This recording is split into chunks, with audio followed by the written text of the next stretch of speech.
new tools around.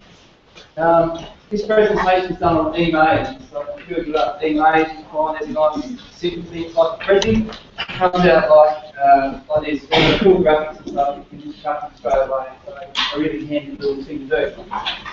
First of all though, before we even get started, can you look at that address down the bottom? So there's a, I'm not sure if you can use it yet, but there's a little program called ACHPERTAS. Works on a web-based platform, also as an app on your iPhone or Android or iPad. So if you log on that, it will ask you as a student to your room name, and I'll create a room name called ACHPERTAS. Go back, sorry, there it is on the top there, ACHPERTAS. So I'll just get that website up, www.acchpert.com, and then start to log into the student. So this is a really effective thing and a tool you use in the class. I use it a lot as a precursor lesson, so I'll put a couple of questions up. How are you feeling today in the fitness class? As they come in the room, they get their phones out, they can tell me, so I'll know if I've got a motivated bunch of lessons running. So it's a really quick little one to do. Oh, someone's in. Someone's answered. Oh. Two people through.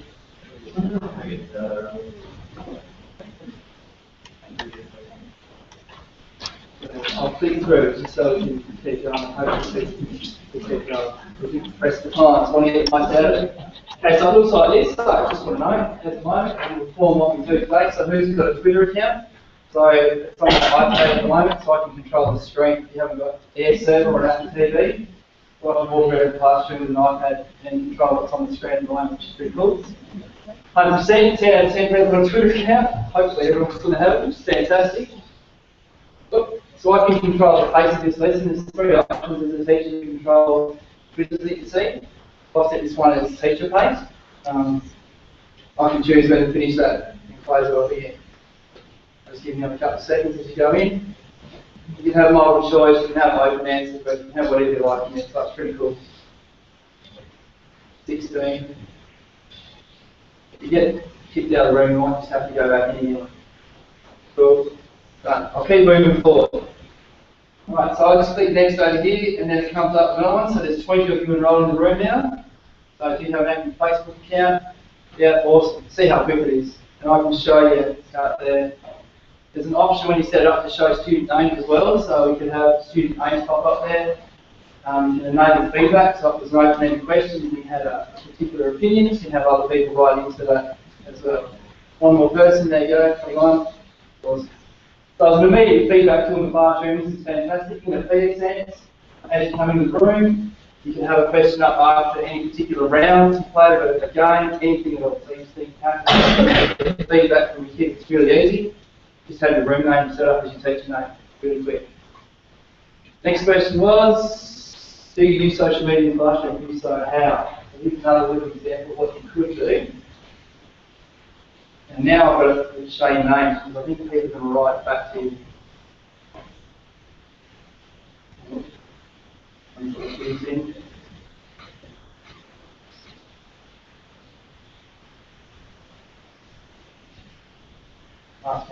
Yeah, cool.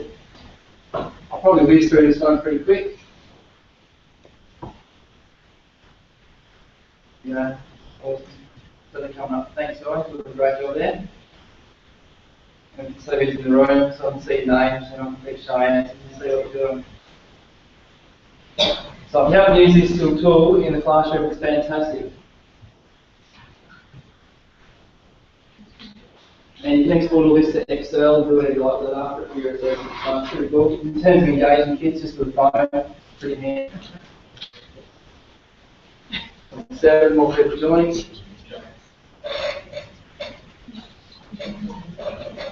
So some people got Facebook pages, the majority of them probably know. No problem is they just show the answers, it just pops back up close to each time.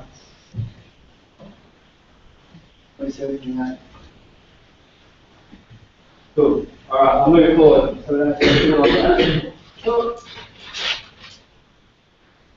Do you use social media as part of your personal learning network? So I've got a buzzword around the moment, it's called a PLN, or Personal Learning Network. So getting all the stuff that Nathan talked about earlier on today in the Twitter feeds, generating a personal learning network. Through today, the number of stuff and the number of connections is following everybody that's posting the hashtag. Your personal learning network will just be extraordinary. As a means of social media professional learning, I reckon, apart from today, there's nothing of value that you can get anywhere other than on Twitter. And all the stuff that people share, it will come to you. So you don't have to go and find it anymore. You can be on Twitter and it will come to you. So ideas will come. You don't have to go and search and Google, oh, how do you use something in the classroom? It'll just come to you naturally. So it's really part of my own personal learning, and I really embraced it this year. Not similar to what Nathan said, I hadn't used social media much until this year. Now it's just you can't sort of live without it, so it's fantastic.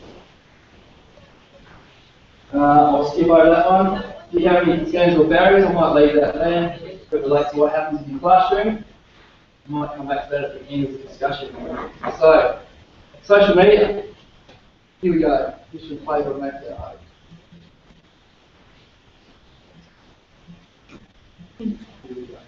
I'll just sort of switch off that air surge picture. We can work on the wireless in for the unit. I'll just switch back onto the wireless. Cool.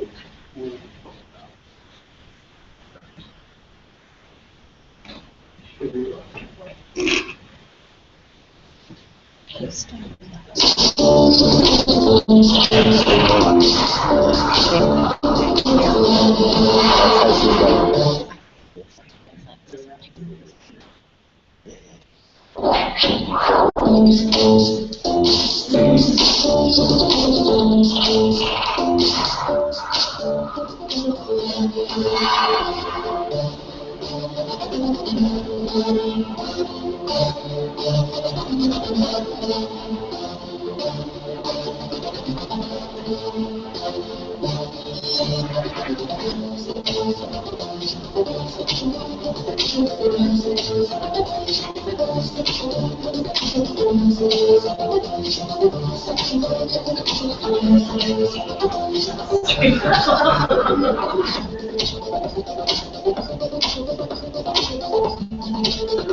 Cool. Just to give an idea of what we're looking at in terms of the reasons why we embrace social media. You haven't finished that question on the ACHPERTAS room there for the soccer. You keep going because that will help answer things at the end. So there's a few stats for you about social media. Why do we need to connect? Why should we be on social media? Facebook, we have 1 billion active users. This was from July this year. Absolutely amazing. Twitter, 560 million active users. That is growing, so as it says there, largest penetrations in America, but it is branching out. And as we've seen from the day, the uptake in Tasmania of Twitter is probably gone massive just today with a number of people on Twitter. So there's just a bit of a snapshot as to what's going on around the world. Facebook is the #1 tool that marketers are using around the world. Our kids though, our teenagers, they're trending off Facebook, they're heading towards Tumblr.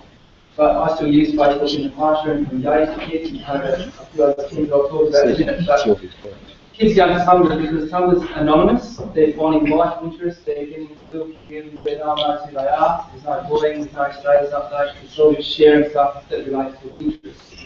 So I don't have a Tumblr account because I can't see my own in it, but the kids are going to Tumblr because they're sick of Facebook. So, however, it's the biggest biggest social network around. Few stats says that January 2014 for us. Any social network, Australia-wide, 89%. Facebook, Australia, 81%. Okay? Absolutely unbelievable to have an account. So, trending across the world, and we're pretty much like that. I did a couple of stats. I've pulled off the stats what it means for Australia, so I've got a little infogram available on there. Should play pretty quick. If you haven't used the infogram, this is really quick and easy, so you just chuck in the table and it generates that in about 30 seconds. That's July this year, so that's our users. So as I said, Tumblr is on the rise. Twitter is on the rise. That went up, I think, 30,000 within like a week or so, not long ago. So yeah, Twitter's on the way up. Blogging's becoming more popular. WordPress, people are hosting everything they can on WordPress. Newtown High School, you know, they're about to redo their internet page and they're going to do it through WordPress. So this is a bit of an idea of what's going on around social media. Yeah, a couple of stats to take in there. It's pretty cool. Get back to that one in there. Oops, go again.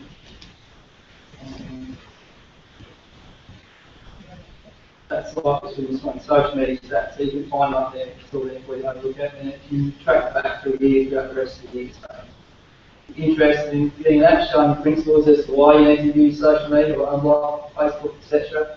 Still there's good examples. So what can I do? What do I use social media for in the classroom? Well, I use it as a feedback mechanism. So I'm hoping my kids at the moment, they're in a fitness class. Hopefully they're posting on Facebook right now about what they've done in this lesson. They can hold up. So as a feedback mechanism, how did you go? What did you enjoy about the lesson? What can we do next lesson? That kind of thing. Absolutely fantastic. So I use it a lot for that. Information sharing. I'm speaking quite quick because I've got lots to get through. One of the best things I've done this year is spread from my outdoor air class. As you've seen, I got here today. That's been a real revelation in my teaching. But meet kids at the excursion tomorrow. I've had kids at the night saying, what do I need to bring tomorrow? I'm going rafting. Do I need to pack? What's going on? And I'm able to answer those at night. So the comfort and lessen the anxiety of students and communicate through Facebook has been absolutely sensational. It's created a lovely community. Those of you who teach out the region know how tight the classes get. That's been really good, as sharing information around the requirements of that. Having a group on Facebook, so you're uploading excursion forms or itineraries, all that kind of stuff. Kids won't check their email anymore, but they'll check the Facebook group because it will send an automatic notification to their phone that I'll put something up on the Facebook page. That's been really cool. Following success, geez, they love it. They love it when they get tagged, as you probably know. They get tagged in our school page, fantastic. And they'll start tagging everybody and it goes viral. So getting some pictures, just mentioning well done today, great, there's a video, they're really hooked into that, creates that sense of identity. Linking to assessments and things that we're seeing through today that Nathan and Jamie presented in a Google Doc. If you have your Google form, you can link it straight in and share it to your Facebook page. So you grab that link, post it there, if you don't fill out your survey, please, don't worry. So I've had links go on the Facebook page. By the time I got back to my office, I've got 26 feedback things on the Google form to look at the spreadsheet at the end of the day. That's been really, really handy. It's been fantastic. Resources, videos, files. I've left 3 previous videos from my class today on Facebook, so they've been able to watch them today. Links to a website called Fitness Blender. If you haven't seen that one, that's really awesome as well. Customisable workouts and length of time. Really, really good. I'll pop on Facebook up a minute and see what's going on. I've said about excursion updates, branding. Really good, that sense of identity, the logos. I've used a lot throughout school. Keeping it really positive about who we are as a community. So that's just some things that you can use social media for. What else? Sharing great YouTube videos. Connect globally, foster class identity, collaborative tool, and foster creativity. So,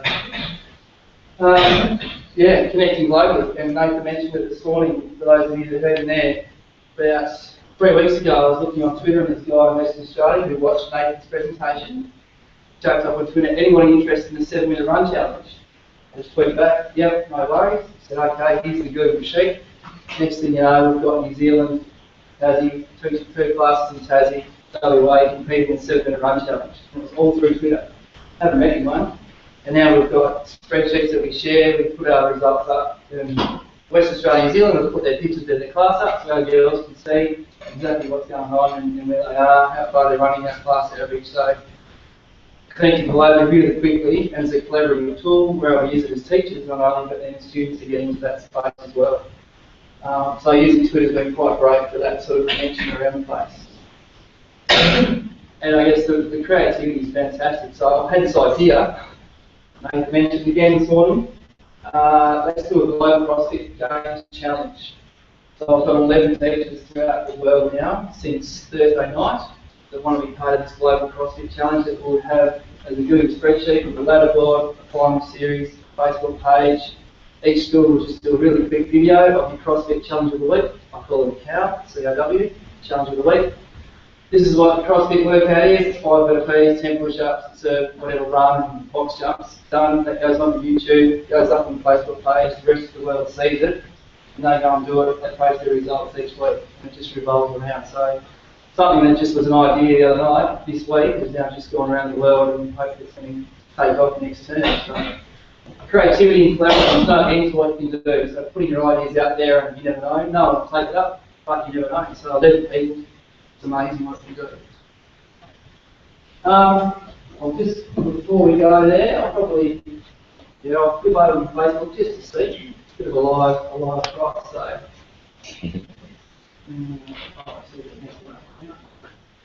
So yes, I know some people have got a Facebook page. I'll go to an after page to start with.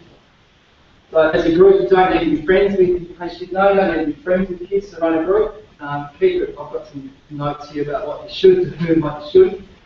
So here's how I run our Facebook page. So we went pigs and rafting on our last lesson, chucked a few highlights video, popped up there. Kids are getting excited, let's go rafting, thanking them for the turn. Intern student came down, he put some videos on there. So when you look at it, it's a great snapshot of what's happened this year. I'll be 5 minutes late. So instead of going to the office saying, where's the student, where is she, why is she late, asking the kids, they put on Facebook, now I've got the notification, I know exactly what it's just 5 minutes late. He's open bag, etc. So where are we meeting tomorrow? Just a reminder for me to get 40% form, mismanagement, no form and go, stuff like that. Here you need to print it out, you don't be friends with them, here's the form. So as an effective means of communication, it saves so much time using social media in the classroom. Absolutely fantastic. Picture water levels, here we are. It goes on. So there's just scrolling through. It's me that's done all that. So the kids I've set up, they can't post to as a status update, they can comment to one of mine, which is really handy. Keeps it nice and neat, you don't get your crap on there. And new model how they're going to reply to you. So if you do the right thing, there you go, on my Monday, there's a bit of relief for you. Grace and camp. And it's really good just to go back there. I haven't done this for a while to see what's going on. There's the weather from the phone. There's an example, after an example of how awesome it can be used Facebook in the classroom. Fitness fanatics, this is the page we've got there, a lot of motivational stuff. Anita and I teach class there, they're not overly motivated, so we try our hardest. So the other day, here's the just sharing YouTube videos. I'll put here, this is their lesson that they've done this afternoon. Alright, so they use Fitness Planner. We've got some links to the videos on there. So it's probably nothing you haven't seen, but in a school context, here it is. So there's the Fitness Planner website. I'll show you in a second.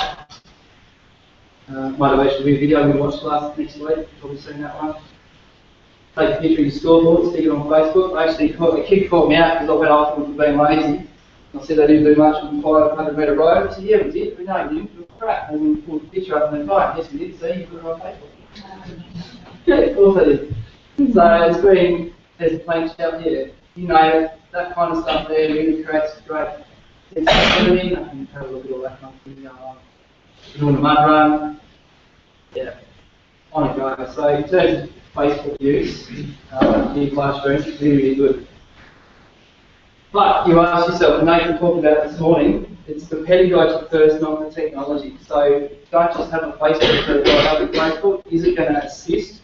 What I use the word amplify? Is it going to amplify the learning for the students? So how does that actually help? You're going to put all this energy into creating a Facebook page. What for? So you need to ask yourself that first of all. This is a little model. There's a quick little video here. Anyone seen that before? Know what's that? There's a link to it. So this is called the SAMAR model. It's about using technology in the classroom. And it's got 4 stages. It's a continuum. So you start down the bottom with substitution, augmentation, multiplication, redefinition. So it's thinking about how do I use technology in the classroom. So instead of writing an essay in a book, do I write it on Word? Right, that's the substitution level. And you work your way up and you modify up here. So now, do I have a redefinition? Are we doing a collaborative essay throughout the world on a shared Google document? with 5 different classes. So it's well worth considering the plan how you're actually using technology to amplify the learning, and you apply this model to it. And you'll find it does take a lot to get your head around and think about it. But I found this year, if I want kids to blog, and it didn't really work because all they were doing was doing what they'd normally do on an exercise book, but they did it as a blog. And it didn't really engage them, but if you're actually able to tweak that blog out and get some feedback from other classes, then you can take that modification to a new level. Quick little video to show you, just to explain what it is. And I found this off Joey. This is the SEMA model in 120 seconds. The SEMA model is a framework that provides a lens for viewing technology integration in the classroom. The first level is substitution, or the idea that a block is a block no matter where it is or how you access it. This would be like using Google Docs as any other word processor. The new tech replaces the old tech, but it does not change the task. The next level is augmentation. At this level, the tech is still a substitute, but provides more functionality as students work to complete the same task. The ability to share your Google Doc in one click and the fact that it saves to the cloud automatically and provides you access from anywhere is an increase in functionality. The next level is modification. Here the ball really gets rolling because the technology is used to redesign parts of the task and transform student learning. Students collaborating on one Google Doc and using the comment feature to provide instant feedback is an example of modification.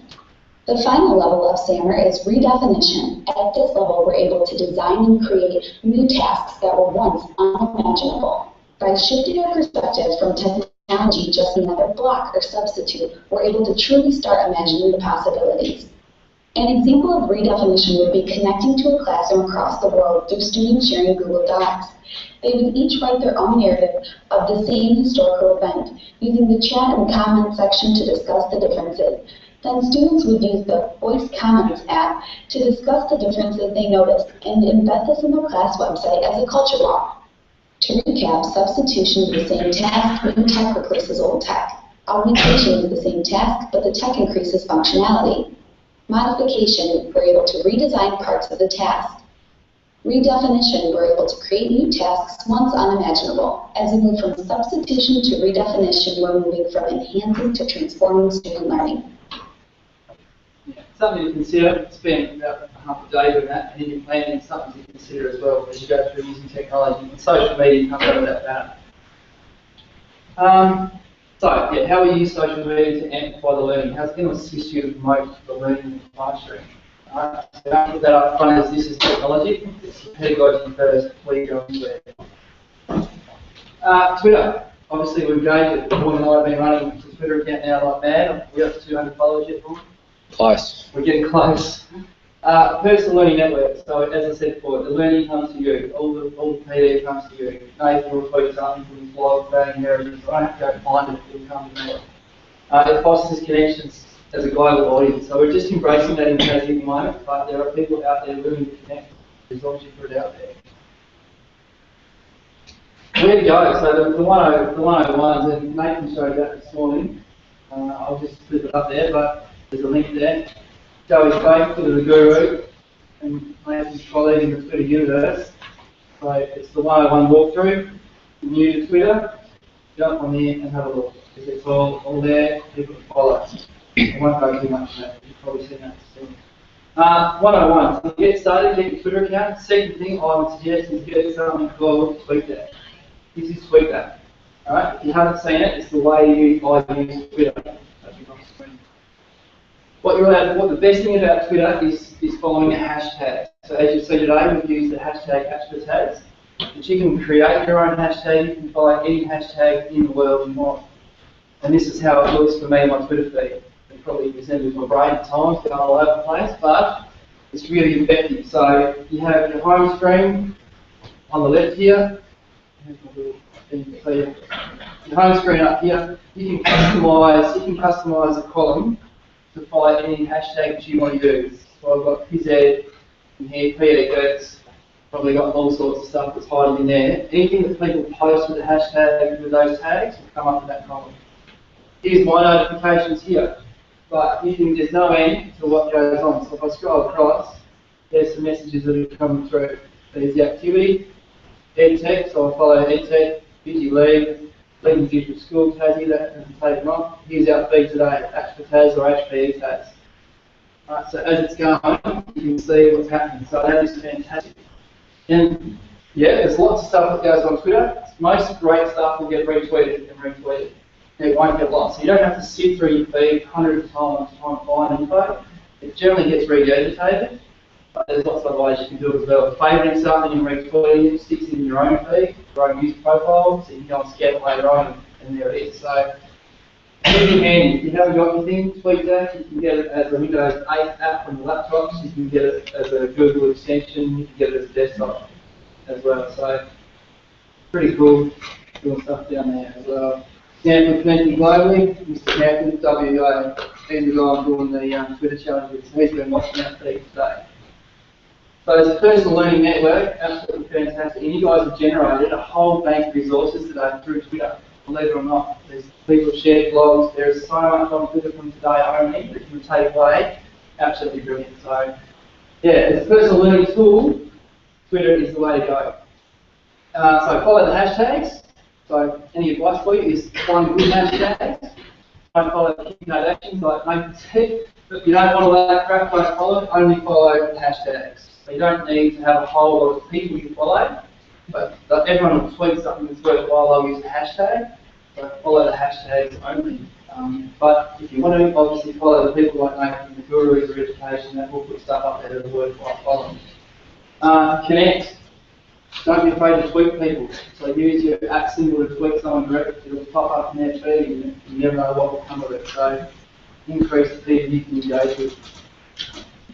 If you're new to it, you want to jot those down, I'll leave those up there for a minute. They're the ones that you should follow if you're just starting out.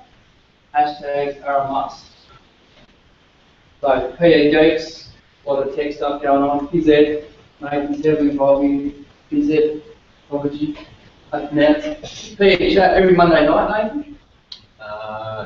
Twice a month. Second Monday. Every second Monday, PE chat. There's a whole hashtag you can follow. Educators around the world commenting around PE. So there'll be a theme, someone moderates it.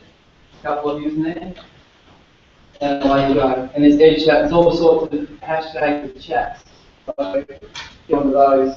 Highly recommended to increase your personal learning network. Something that Joey's done as well on his website. You've got to check this out in the next 24 hours, but some great people on here to follow. And I had the PE awards, and you'll see notes pop up here in a second. There he is. You can follow them on here. So if you want to start increasing who you follow, what's going on, there's people on here to have a look at. Alright? Heaps of stuff. Lots of media that people follow. Infographics, PE chat, stuff there. So yeah, head in that direction if you want to start on the journey of using Twitter in the classroom. Talked about Facebook. We're also, I've done it for my schedule. Geez, that's saving a whole lot of time. We have to chase kids before, they would tell me who's sleeping in what room, who hasn't done this, done the other. That was a lifesaver for me. It's pretty much the first time I'd organised a schedule without sort of a colleague teacher this year. So taking a group of 47 away, using Facebook as a communication tool, and obviously parents can get in, post up when we're away. They saw it, that was great. Our prefects have got one. Prefects have got a Facebook account, so they're communicating via Facebook. Our school one's great for our branding, and I'm sure there's lots of other examples out there where you can use Facebook.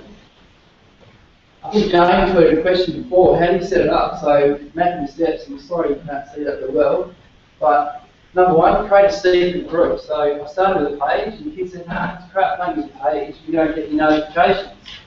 So use a group, because when you post to a group, it goes straight to the kids. And you can control that group. It sends notifications. So create a secret, set it up, open it up when you've got the kids in your classroom, or tell them the address, get them all to add themselves, you don't have to add them, you don't have to be their friends. Get them to add it, close the group again so it becomes secret. Make sure you add another teacher. So Anita and I, we're both in each other's fitness class, and she's on my outdoor ed class, so just make sure you've got someone that's moderated as well. You never know what kids will come at you, so yeah, as a bit of wristband and looking after yourself with social media, I would strongly suggest having someone else in your school that you can trust that to be on there as a teacher. Once all that's done, close it. It's only group members will see the content, so nothing goes out to the rest of the world on that. Set the security, so only you post as a status update, but the kids can then post comment to you. Right, so just a few tips there just to make it really successful. And as I said before, you then model the right behaviour about interacting online in terms of all this there. So, and it's a nice, safe environment. Edmodo. Just a quick look at Edmodo. If you don't want to use Facebook, Edmodo, an outside of Fronter, 17 million users worldwide, absolutely massive. I haven't used it. I prefer Facebook in a group. Here's just a quick look at what Edmodo will look like. It's got a feel around Facebook. You can add students in the same as you can a group. That's the teacher from my school with the 7B English and Science class. So they find the code, they go in there, the teacher posts the work up. She uses it as an assignment tool. You track everyone's progress in Edmodo. Comes with workbook, so you can assign marks, you know when I've turned work in, so it's an American sort of site. But as a worldwide collaborative social media type tool for the classroom, Edmodo is really good as well. Alright? I'm not sure if it does send in notifications out to you, but there are apps available for the iPhone and the iPad. But yeah, I find that kids are going to go out there and live on Facebook. That's the thing that probably before they can use Edmodo. But if you want an alternative to using social media in the classroom, the look and feel of Facebook, Edmodo is really simple to use. You can post your comments and everything up there as you go. So, there we go. Only use social media if it's going to enhance student engagement, improve communication with the students. Alright, so my fitness class is under 10 engagement, so I've got a class of 20, there's a couple of don't turn up. So whether it's actually working, probably don't know. It is for the kids that are really engaged in the class, don't know if it's motivated for everybody. Never have a student as a friend. There's a department draft social media policy coming out. Well, it's actually probably not draft anymore. Don't have friends on Facebook. Never make a personal comment or judgment or enter into a friendly banter on Facebook in these groups. So just keep it really simple, keep it factual. Okay? If you start entering into some friendly banter and start to joke around, it could be deemed as what they call grooming behaviour, and you're going to leave yourself right open to some serious trouble to deal with. I'll set an example of this year. So don't take a selfie. If you put a student picture up of yourself, keep it really, really simple as a communicative information giving tool and a praise tool. Alright? So never make it dirty on Facebook. And invite the kind of things that you know that's going to cause an argument. So be very conscious of that. Give the facts and information. Google Hangout. So Vaughan's on a Google Hangout at the moment. Really cool little bit of technology. We've hosted one. We're doing another one on the 24th of September. As the DIO blocks at the moment, but as a tool outside of school, if you want to watch them, you can host them yourself and we'll get people collaborating. So it's a really nice way to video conference and learn. There's a couple of times called Teach Tech Play. If you want to write that one down on Twitter, I can bring it up here. Teach Tech Play is one that they run in Victoria. There it is there. Bring that one up. There we go. So it's at Teach Tech Play. So they run a Google Hangout. The next one's coming up shortly, I think. Just a post to them. Yeah, Monday the 6th of October. 4 minutes. We've got about 4 teachers on. Sharing something doing with technology. There's a little advert coming up down there. So we've modeled it on there what we're doing for ACHPERTAS. So the direction that we want to take this organisation is having our Google Hangouts for ACHPER members, having one listed. So if you're a member of ACHPER, you get access to our Google stuff. So Vaughan talked about Socrates that I had before at the start of the session. I talked about using Idokia in the classroom. And they talked about using video and Google Forms and Archery. We had a use of Evernote and an app to use an iPad to encourage collaboration. So that was our last theme. I went about 11 minutes, I think. We didn't give it too long. But we shared our resources and our learning. So just something we want to do. 8 o'clock on a Wednesday night is the next one, 24th of September. So pretty simple stuff, but it's generating a bit of momentum around the department.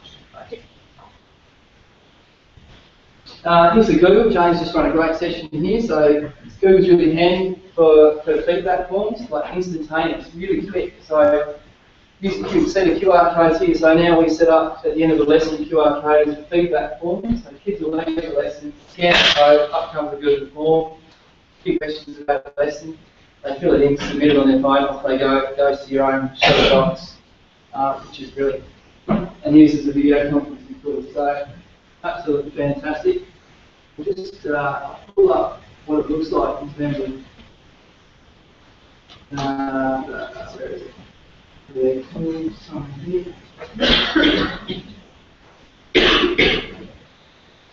What's the link?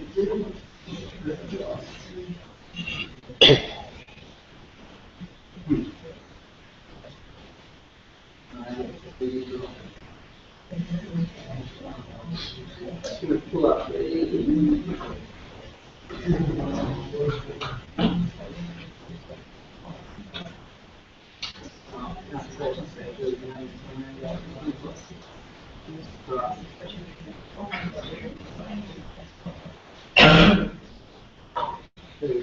So in terms of what we're actually doing, let's get a live look at it. Here's the Google Doc shared right now with Western Australian School. So here's a 7-minute run challenge. So basically, there's a little nutshell. It's 125 metre poles apart, and then they just do running for 7 minutes, recording how many poles they get, and then we're getting the scores, past average as we go. So just a basic thing to see how we go. So there's their total there. You can see what's going on. Just a couple of really simple Excel formulas. So my class from the other day, the next class, they've got to do one more, and then we've got New Zealand class down here. So, like that was done really quickly over 8 Twitter engagement to a Google Doc. So, pretty simple, straightforward stuff to get to. What goes online stays online. This is no outbreak, it's great. So just remember with social media, as I talked about this morning. Very impressive, Mr. Dent.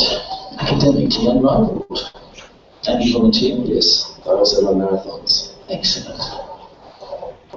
And I see through your recent online activity, you enjoy planking from high-rise buildings, binge drinking, and posting embarrassing photos of your friends online.